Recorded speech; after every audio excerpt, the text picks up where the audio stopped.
No cześć, to ja, Kamila, czyli Polka w podróży. Dzisiaj bierzemy na tapetę pułapki na turystów, jakich możecie się spodziewać na Bali. To jedziemy. Chciałam zacząć od tego, że moja seria Pułapki na turystów nie ma absolutnie na celu wzbudzić Waszej niechęci do danego kraju, czy do jakiejś grupy ludzi, czy narodowości. Te filmy i ten konkretny film ma za zadanie tylko i wyłącznie zaoszczędzić Wam stresu i nieprzyjemnych sytuacji, jakie mogą Was spotkać, jeśli nie macie świadomości, że pewne sytuacje mogą się pojawić. Ale do brzegu. Oczywiście standardowo, tak jak wszędzie na świecie, najwięcej przekrętów prawdopodobnie można spotkać na lotnisku i również na Bali. Trzeba uważać przede wszystkim na naganiaczy transportu z lotniska do hotelu. No, większość ludzi z lotniska jedzie do hotelu oczywiście. Na Bali, na lotnisku w Denpasar ci naganiacze są naprawdę agresywni, głośni, wszyscy naraz do siebie mówią, krzyczą. Generalnie jest to trochę stresująca sytuacja, przynajmniej dla mnie taka była. Jak się ich najszybciej pozbyć?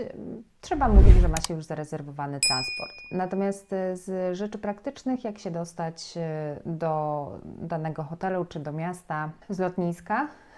Po pierwsze są autobusy miejskie. Sytuacja tutaj jest trochę skomplikowana, ponieważ nie można gotówką zapłacić za ten autobus. Trzeba mieć specjalną aplikację. Żeby mieć tą aplikację, to trzeba mieć lokalną kartę SIM. Absolutnie nie polecam kupować kart SIM na lotnisku, jeszcze za chwilę o tym powiem. Można liczyć na to, że jakiś lokal Wam pomoże kupić bilet, w sensie on sobie zeskanuje aplikację, Wy mu dacie gotówkę i w ten sposób można to obejść. To była sytuacja, którą ja konkretnie miałam. Na pewno nie jest to jakieś super łatwe, żeby skorzystać z tych autobusów miejskich, niestety. Dobrą metodą również na dostanie się z lotniska do hotelu jest zabukowanie wcześniej transportu. Można to zrobić na takich stronach jak Get Your Guide, link znajdziecie w opisie, lub też skorzystać z oficjalnych taksówek Bluebird. Załączę tutaj gdzieś logo, dlatego że jest wiele firm, które się podszywa pod te taksówki. Natomiast na ich oficjalnej stronie można sobie taką taksówkę zarezerwować na konkretny lot i ona przyjedzie i kierowca będzie na Was czekał. Trzecim sposobem, czy czwartym sposobem jest również to, żeby jak wylądujecie na lotnisku jest bezpłatny internet, z tego co kojarzę.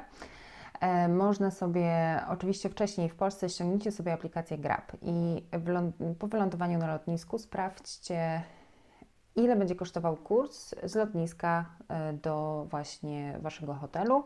To Wam da orientacyjną cenę, jaką potencjalnie możecie później negocjować z tymi taksówkarzami, którzy są na lotnisku. Kolejną rzeczą, która Was czeka na lotnisku, są ludzie, którzy będą próbowali Wam sprzedać karty SIM z internetem. Absolutnie nie kupujcie internetu na lotnisku w Denpasar. Poczytajcie sobie opinie. Wszyscy ludzie twierdzą, że karty, które kupili na lotnisku, przestają działać po 1-2 dniach, no i oczywiście są super drogie.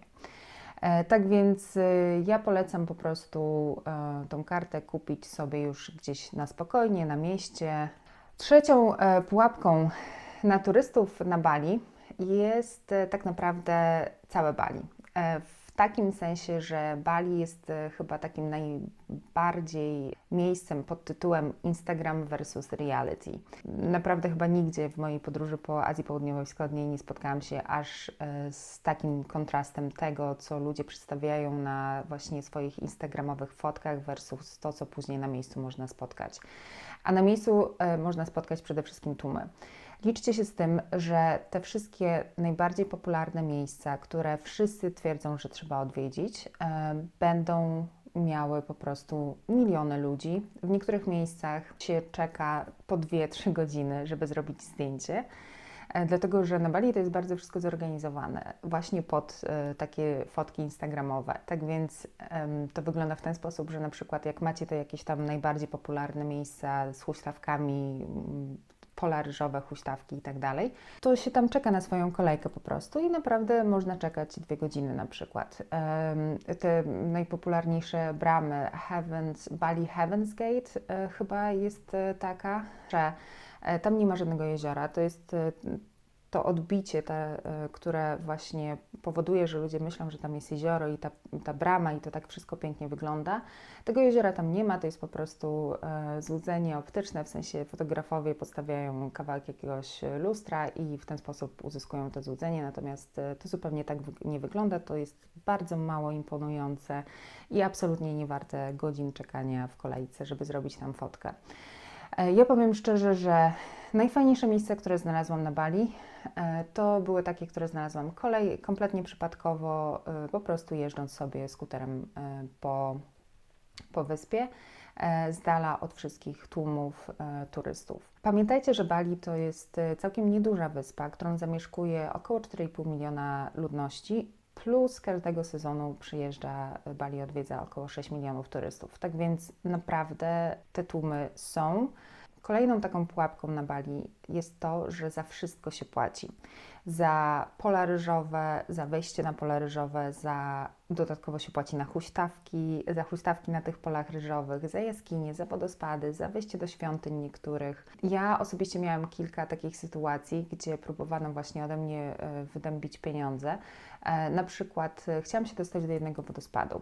I jakie było moje zdziwienie, kiedy na miejscu mi powiedziano, że wejście kosztuje 150 tysięcy. 150 tysięcy to jest około jakieś 37 zł. Przeciętnie za wejście do wodospadów płaci się 20 tysięcy, czyli około jakieś 4,5-5 zł.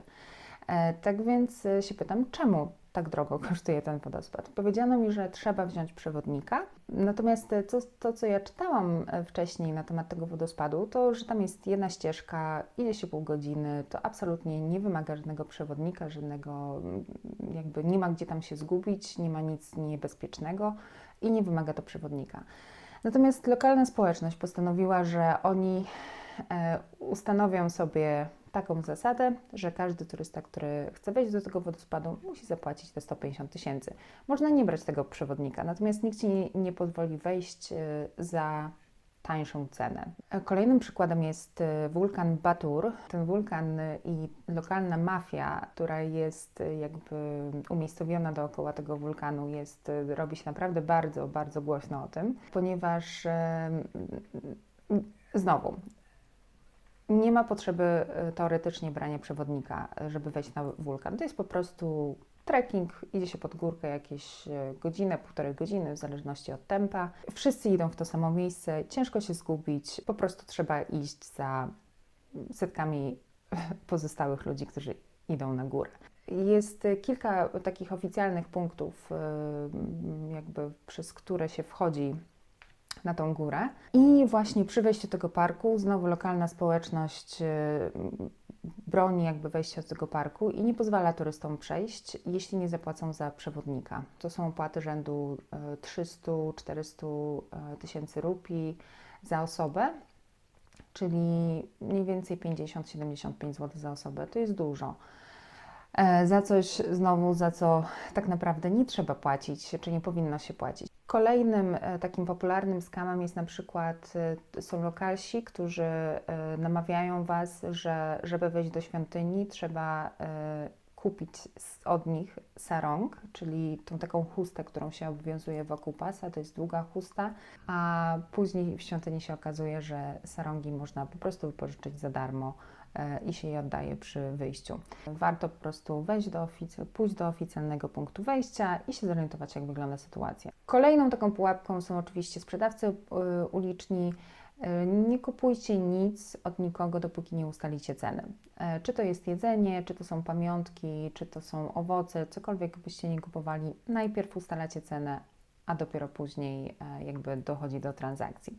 Jeśli na przykład zamówicie jedzenie i się nie dowiecie, jaka jest cena za to jedzenie, no to możecie zapłacić naprawdę kilkakrotnie więcej niż powinniście. Kolejnym częstym takim przypadkiem są taksówkarze Graba, którzy zamówicie przejazd na Graba z miejsca A do miejsca B i za chwilę dostaniecie wiadomość od tego kierowcy, który przyjął ten przejazd, że on chce, żebyście mu zapłacili więcej albo żebyście dali mu napiwek z góry jakby, bo inaczej on nie pojedzie. Nie nabierajcie się na to, jest mnóstwo kierowców, którzy zawiozą Was za taką cenę, która jest podana na Grabie. A temu kierowcy, który chce od Was wyłudzić więcej pieniędzy, podziękujcie, powiedzcie, żeby skancelował dany przejazd i zamówcie od nowa nowego kierowcę.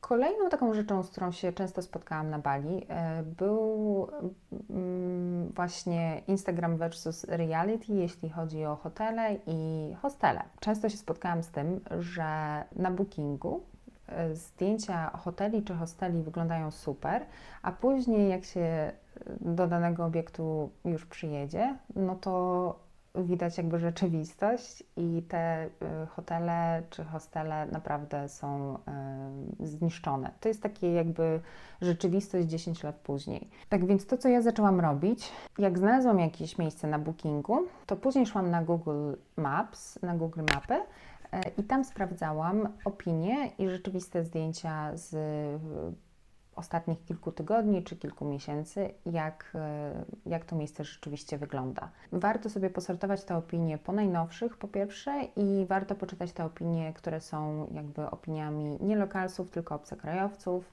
dlatego że lokalsi mają tendencję często do dawania 5 gwiazdek, a w tym samym czasie jakiś turyści, biali turyści dają danemu miejscu na przykład tylko 3 gwiazdki. Nie wiem, czy to wynika z tego, że tam jacyś znajomi podbijają te opinie, czy może lokalsi mają trochę inny standard. Kolejną rzeczą, na którą należy uważać, jest wypożyczenie skutera. Jak wypożyczacie skuter, to zawsze zanim odjedziecie z wypożyczalni i najlepiej przy tej osobie, która wypożycza Wam ten skuter, zawsze zróbcie zdjęcia i nagrajcie film co do stanu danego skutera. Wszystkie jakieś rysy, wszystkie uszkodzenia, wszystko co tylko widzicie, że jest nie tak z tym skuterem, trzeba od razu zrobić jakiś dowód na to, dlatego że w Bali to jest bardzo częste, że później jak oddajecie sprzęt, to się okazuje, że próbują Was naciągnąć i wmówić Wam, że dokonaliście jakichś szkód, których rzeczywiście nie dokonaliście. Podobno również wypożyczając deski surfingowe też warto zrobić sobie zdjęcie. Kolejną rzeczą, jeśli planujecie być w Ubud, to tam na pewno w którymś momencie Waszego pobytu wylądujecie na takim tradycyjnym markecie z lokalnymi wyrobami. Otóż generalnie market ten ma bardzo zawyżone ceny, co najmniej dwukrotnie wyższe niż gdziekolwiek indziej na Bali tak naprawdę.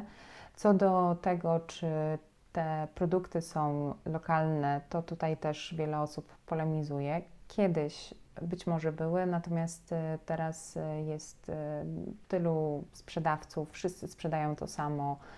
Ciężko uwierzyć, że to wszystko jest jakby od lokalnych sprzedawców.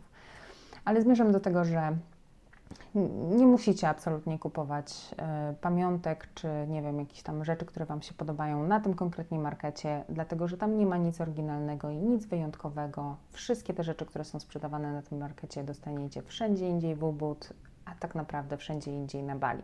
A jak chcecie tam już coś kupować, no to koniecznie się targujcie i to ostro.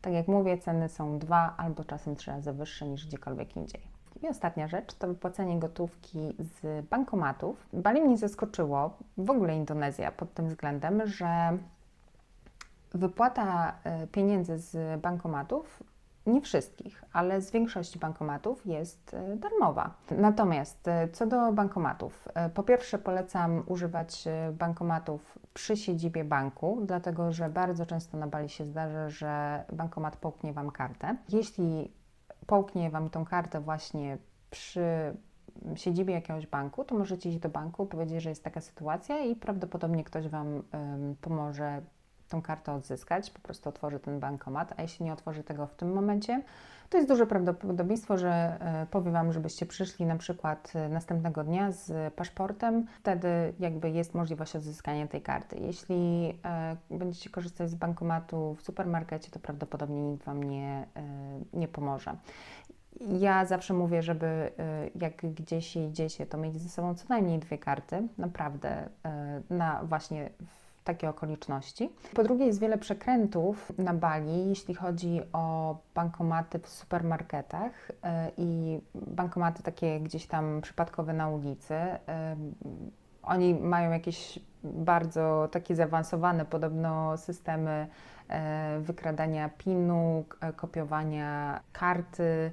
Tak więc w oficjalnych bankomatach banków. Oczywiście to jakoś gdzieś tam jest bardziej monitorowane niż w takich przypadkowych miejscach, gdzieś na mieście. Tak więc jeśli jest taka możliwość, to korzystajcie z bankomatów właśnie przy bankach. To tyle ode mnie na dzisiaj. Dzięki za oglądanie. Mam nadzieję, że przydadzą Wam się te informacje. Jeśli chcecie znaleźć więcej przydatnych informacji na temat podróżowania po Azji Południowo-Wschodniej, to zapraszam do subskrypcji tego kanału.